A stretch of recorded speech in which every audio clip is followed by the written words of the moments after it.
What a headshot! What a head! How's it, guys? This is Dayvy, FPL, and welcome back to the Fantasy Premier League video here on my channel. Now in this video, I'm going to take you guys through the most template team that you can have for the upcoming 2021/2022 FPL season.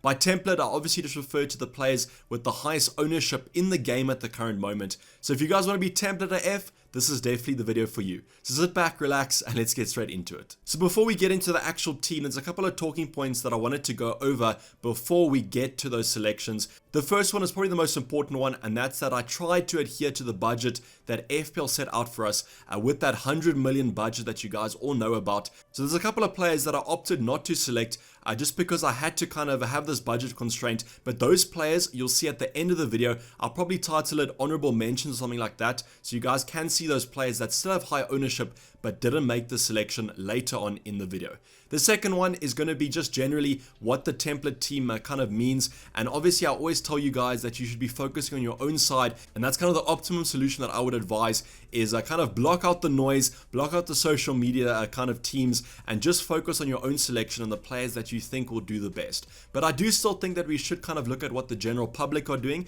and that's why this video is quite important, because it's going to be looking at the overall kind of player base at the current moment. So that kind of leads us into the next talking point, which is basically that the current player base is about 2.2 million players. So from now till that game week deadline, which is going to be about 2 weeks time, is going to be a massive change to this template team, because the expectation is kind of that there'll be about 6 to 7 million managers by that game week 1 deadline. So that's absolutely insane. That means that the current player base is basically going to triple in value, and what that kind of entails is that we're now going to have an infiltration of casual managers, inverted commas, and that's going to do absolute wonders to the template team, because we're now going to see players like an N'Golo Kante get about 50% ownership, as he usually does at the start of the season. So the template's going to change quite a bit, and that's why I thought this was the kind of the perfect time to make this video, because you can kind of assume that the players that are already registered 2 weeks before the FPL kind of kicks off are going to be the managers that probably take the game a little bit more seriously. Now these 2 million managers might not be the top 2 million in the game, probably not, but I do still think it's quite a good sample size to use, because these are the managers that should theoretically make better FPL decisions, and that's why the template team is probably going to be as good as it's going to be up until that deadline. So I think this video is going to be quite informative, but as I said, please don't get swayed by these decisions. I don't want you guys to kind of just consider these options because they have high ownership, but I do still think that we should know which players are going to be highly owned, so that we can kind of focus on either that specific player or that specific team that they do represent, to get a little of coverage for our own drafts or our own FPL teams. But now let's get on and look at the actual team. So we're going to start off with probably the most boring position. However, last season showed that the goalkeepers can be absolute FPL gold if we do choose the right one. And that player was obviously going to be Martinez from Aston Villa. And we can kind of see that the last season's points are reflecting this season's decisions, and FPL managers are opting, with 40% of FPL managers opting for the Aston Villa keeper as their set starter. Now the second option is going to be Ben Foster, and I think that's just simply because he's nice and cheap. You'll see throughout the kind of positions that the cheap options are generally quite popular with FPL managers kind of choosing them in their drafts, and that's why Ben Foster comes in here at just over 25% ownership. So with Martinez, this is kind of one of those interesting things to see, because I don't think a lot of FPL managers are actually choosing the Aston Villa defenders if they don't go for Martinez in goal. And what this kind of shows is that if Aston Villa do keep a clean sheet and you don't own Martinez, you could come in for a little bit of a red arrow there, with kind of that ownership being taken into account. So if you guys don't own an Aston Villa defender, maybe consider one, because you might want a little bit of coverage here if this ownership stays where it is come that game week 1 deadline. I do think Martinez is a great option to go for. We saw in that kind of valuation video I did that in terms of value, he's absolute gold if he returns the same points as last season. But is he going to return the same points? Maybe if he is consistent, maybe not. I generally think that Aston Villa won't have as good of a season defensively as they did last season, and that's why I've opted for a 4.5 goalkeeper in my own personal side. But I do understand perfectly if you guys want to go for Martinez. Great option to go for, especially from a save point of view. But as I said, I just don't know if those clean sheets are going to be as free-flowing as they did for Aston Villa last season. With Ben Foster, kind of just a no-brainer pick there at 4 million. Probably has the best chance of playing out of those 4.0 million goalkeepers. Now, I don't think he will start. I think that Bachmann is the first choice at Watford. But there's always the chance that maybe Bachmann gets injured, or maybe has a run of a couple of bad games. The cycling GK could find himself in that Watford's starting 11. We have had news of a little bit of a Sanchez injury at the current moment. Got injured in the friendly yesterday. Now the severity of that injury is unknown, but maybe just monitor that situation because that might lead to Martinez ownership absolutely skyrocketing as managers look to ship out the Brighton goalkeeper and bring in the Aston Villa goalkeeper in Martinez. Now going on to the defenders, and firstly, I just wanted to apologize for the bad graphic there of Ben White's Arsenal shirt. Now, I could not find a really good image of Ben White in an Arsenal shirt, so I just decided to go for the Brighton picture and just put an Arsenal badge over it. So please, it has been officially announced that Ben White has moved to Arsenal, so if you do have him in your side, just kind of know that, and if you want to bring him in, also know that he will be now having those Arsenal fixtures. Now, this could kind of change in the upcoming game weeks. Maybe some managers think that Ben White was a better option at Brighton versus Arsenal. I personally think that he's an equally good option wherever he was, and I think that Arsenal are good defensively, as are Brighton. Now, does this kind of negatively affect Brighton? I think it does slightly because Ben White is obviously a really good centre-back, but we've kind of seen with Brighton that they are quite a systematical defence,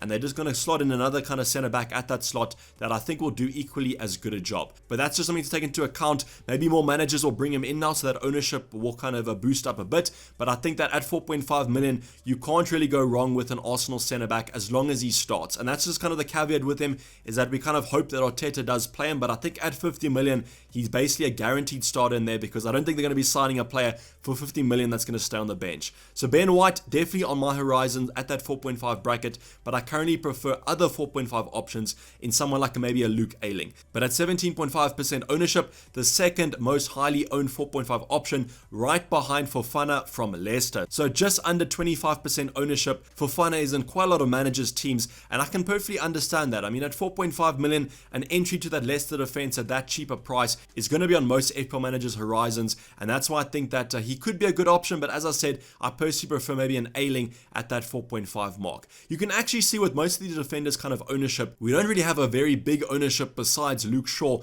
at just about 50% ownership. So Luke Shaw currently is the second most highly owned player in the game, right behind Mo Salah. So spoiler alert there, yes, Mo Salah is going to come up in those midfielders, but I think you guys already knew that, so not too much of a spoiler there. But at just below that 50% ownership, I think that this just shows how many FPL managers are actually considering Luke Shaw to be the best defensive option in the game, and I can honestly agree with them. I just think Luke Shaw nailed kind of fullback for United. The only thing is this kind of injury news that we have had, but apparently Luke Shaw has come out and said that he will be returning to that starting lineup for United in their first game against Leeds in game week 1. So I think it's perfectly fine to go with Luke Shaw at the moment, but we will be getting that kind of press conference news before game week 1 anyway, so hopefully the United manager says if Luke Shaw is going to be back. But I just think if you guys don't own him or don't have a United defender, I think this is one of those players that you guys are going to have to cover, because right now about half the game does own him, so if he does bang, that's going to be quite a negative to your overall ranking system.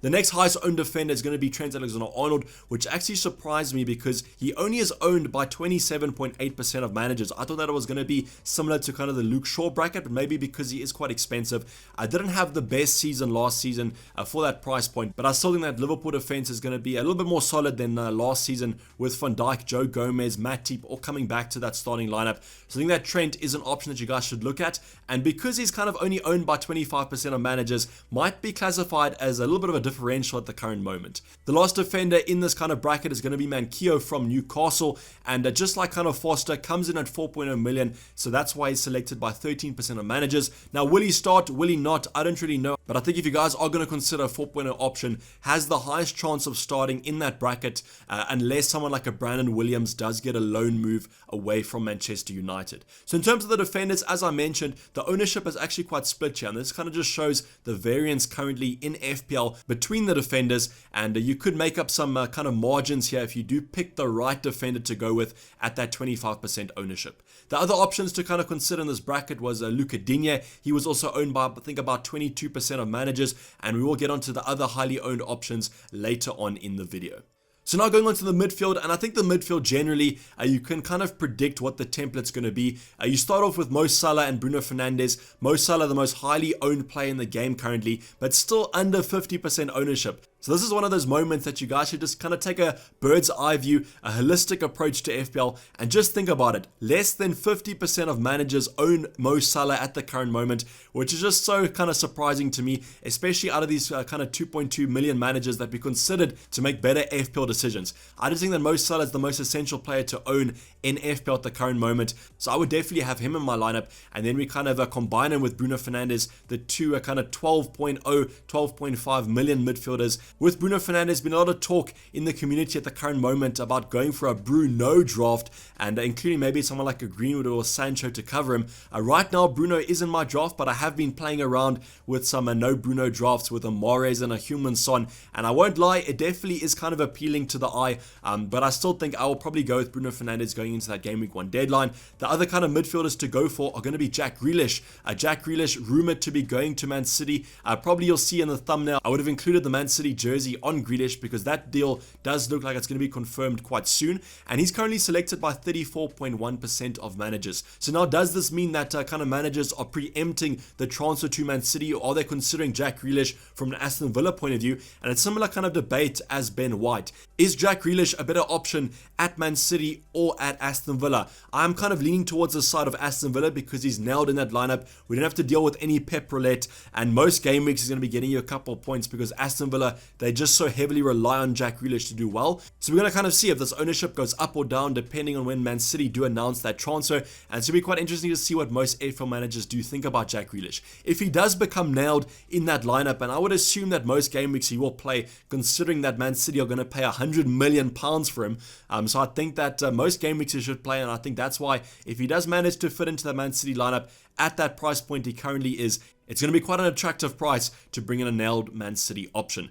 The next two players, I'm going to start off with Basuma because he's just kind of a standard 4.5 option, my personal favorite 4.5 option, and just below that 15% ownership. At least some managers tend to agree with me. And then the final player in that midfield bracket is going to be Stuart Dallas. Now, I will kind of point out here that Rafinha is the most owned Leeds midfield at the current moment, but Dallas is the second highest. And simply, I just had to include him here from a budget point of view. Now, at 5.5 million, if he manages to keep up the form of last season, without those clean sheets even, I think at 5.5 could be a nice option to go for, and I think 17.5% of managers would tend to agree with me on that one. Now moving on to the last department before kind of the honorable mentions, we're going to be going over the forwards, and the forward template currently is going to be Watkins, DCL, and Tony from Brentford. Now with Watkins, I can perfectly understand that probably the best opening 3 fixtures out of any kind of Prem team, and 35.5% ownership is quite a decent ownership, to be honest, and I think that I'm personally on that kind of bandwagon,